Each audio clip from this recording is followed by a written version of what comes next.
আজকে দুপুরে রান্না করে নিলাম মুসুরির ডাল পেঁয়াজ বাটা দিয়ে, ট্যাংরা মাছ, টমেটো, আলু আর পটল দিয়ে পাতলা করে ঝোল। আর এই যে কচু বাটা, ছোলা কচু গোড়া বেটে নিয়েছি, রসুন শুকনা মরিচ দিয়ে।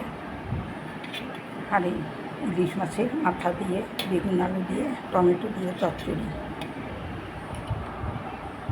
ছোলা কচু শাক দিয়ে, চিংড়ি মাছ দিয়ে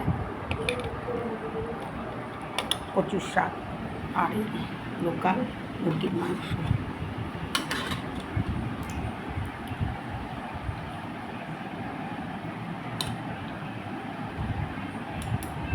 আজকে দুপুরের আমাদের এগুলি আইটেম। আর এইটা কালকে কমপ্লিট মাছও রয়ে গেছে।